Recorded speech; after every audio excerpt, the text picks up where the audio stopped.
नमस्कार दोस्तों, आज हम उस सवाल पर बात करने वाले हैं जो सुनने में भले ही एक कल्पना लगे, लेकिन अगर ये कल्पना कभी हकीकत बन गई तो पूरे देश की नींद उड़ जाएगी।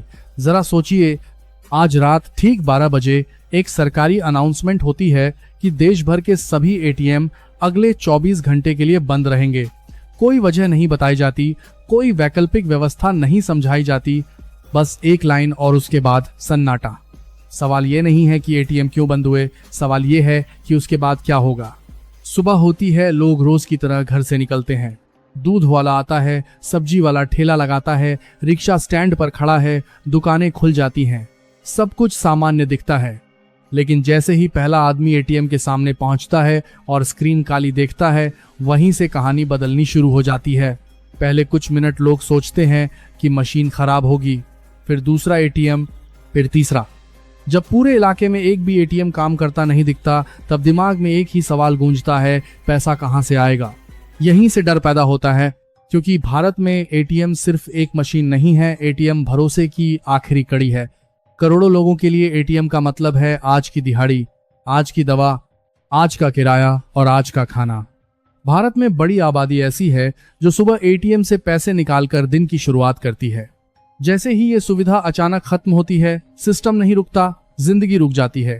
पहले 2 घंटे में सोशल मीडिया पर मैसेज घूमने लगते हैं, व्हाट्सएप ग्रुप्स में लोग लिखते हैं कि जल्दी से पैसे निकाल लो, पता नहीं कब खुले। लेकिन निकालने के लिए मशीन चाहिए और मशीन बंद है। तभी एक बड़ा सवाल सामने आता है, क्या भारत इतना कैशलेस हो चुका है कि एटीएम बंद होने से फर्क ना पड़े? जवाब साफ है, नहीं।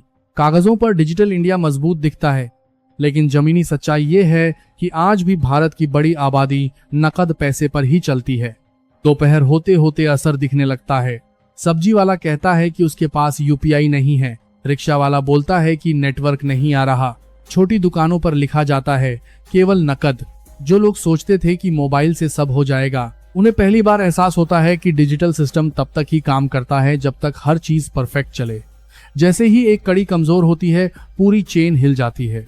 अब जरा अस्पतालों के बारे में सोचिए, दवा लेनी है, इंजेक्शन लगना है, जांच करानी है, हर जगह कार्ड या यूपीआई नहीं चलता। कई जगह आज भी नकद मांगा जाता है, एटीएम बंद हैं और जरूरत सामने खड़ी है। यहीं से घबराहट बढ़ती है, लोग फोन लगाने लगते हैं, रिश्तेदारों से पैसे मांगते हैं, उधार की बात शुरू होती है। अब नजर जाती है बैंकों पर। बैंक खुले हैं लेकिन काउंटर पर लंबी लाइन है। एटीएम बंद होने का मतलब ये नहीं कि बैंक में पैसा खत्म हो गया, लेकिन बैंक हर आदमी को तुरंत कैश दे, इतनी तैयारी कभी नहीं होती। एटीएम असल में बैंक और जनता के बीच एक प्रेशर वॉल्व की तरह काम करता है। जैसे ही एटीएम बंद होते हैं, सारा दबाव सीधे बैंक पर आ जाता है। शाम होते होते हालात और बिगड़ते हैं, अफवाहें जन्म लेती हैं। कोई कहता है कि बैंक में भी पैसा नहीं है, कोई बोलता है कि सरकार कैश पूरी तरह बंद करने वाली है। इतिहास गवाह है कि अफवाहें हमेशा सिस्टम से तेज दौड़ती हैं, और जब जनता घबराती है तो वो सवाल नहीं करती, वो सिर्फ पैसा चाहती है।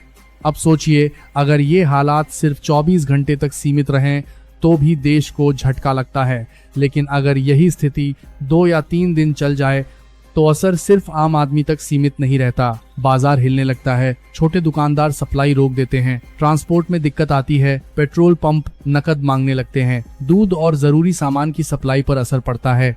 यहाँ से मामला अर्थव्यवस्था तक पहुँचता है। जब कैश सर्कुलेशन रुकता है तो बाजार की रफ्तार धीमी हो जाती है। छोटे व्यापारियों के पास रिजर्व नहीं होता। दिहाड़ी मजदूर के लिए एक दिन का पैसा न मिलना सिर्फ आर्थिक नहीं, मानसिक संकट भी बन जाता है। यही वजह है कि किसी भी देश में कैश सिस्टम को अचानक बंद करना सबसे बड़ा जोखिम माना जाता है। अब सवाल उठता है कि सरकार ऐसे हालात में क्या करती है। सरकार के पास रिजर्व प्लान होते हैं, बैंकों को अतिरिक्त कैश जारी किया जाता है, कुछ एटीएम प्राथमिकता के आधार पर खोले जाते हैं, लेकिन ये सब कदम तब काम करते हैं जब जनता भरोसा बनाए रखे। जैसे ही भरोसा टूटता है, हालात कंट्रोल से बाहर जा सकते हैं।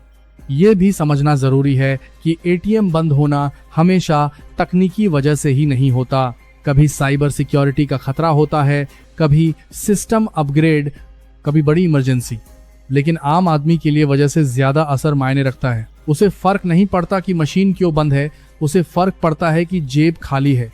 यहाँ एक कड़वी सच्चाई सामने आती है, भारत धीरे धीरे डिजिटल बन रहा है, लेकिन पूरी तरह कैशलेस होने के लिए अभी तैयार नहीं है।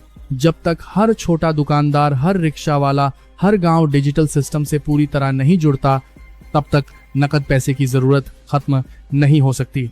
इस पूरे हालात में एक और खतरा छुपा होता है, सामाजिक तनाव। जब लोगों को लगता है कि उनके हाथ से कंट्रोल निकल रहा है, तो गुस्सा बढ़ता है, लाइन में झगड़े होते हैं, अफवाहें माहौल खराब करती हैं, और यही वो समय होता है जब सिस्टम की असली परीक्षा होती है। तो सवाल ये नहीं है कि एटीएम बंद होंगे या नहीं, सवाल ये है कि अगर कभी बंद हुए तो क्या हम मानसिक और सिस्टम दोनों तौर पर तैयार हैं? क्या हमारे पास इतना भरोसा है कि हम घबराएं नहीं? क्या हमारा डिजिटल ढांचा इतना मजबूत है कि नकद के बिना भी जिंदगी चल सके? आज का भारत बदलाव के दौर से गुजर रहा है। तकनीक तेज है, लेकिन जमीन की सच्चाई उससे धी। एटीएम बंद होने का एक दिन हमें ये याद दिला सकता है कि सुविधा और निर्भरता के बीच फर्क क्या होता है। सुविधा छिन जाए तो निर्भरता सामने आ जाती है। इसलिए अगली बार जब आप एटीएम से पैसा निकालें तो इसे सिर्फ एक मशीन न समझें। ये उस सिस्टम की नब्ज है जो हर दिन चुपचाप देश को चलाता है, क्योंकि जिस दिन ये नब्ज रुकती है उस दिन सिर्फ मशीन नहीं रुकती, पूरा देश सोचने पर मजबूर हो जाता है। अगर आपको जानकारी अच्छी लगी तो शेयर कीजिएगा अपने दोस्तों के साथ, फेसबुक पर, व्हाट्सएप पर। जय हिंद, जय भारत।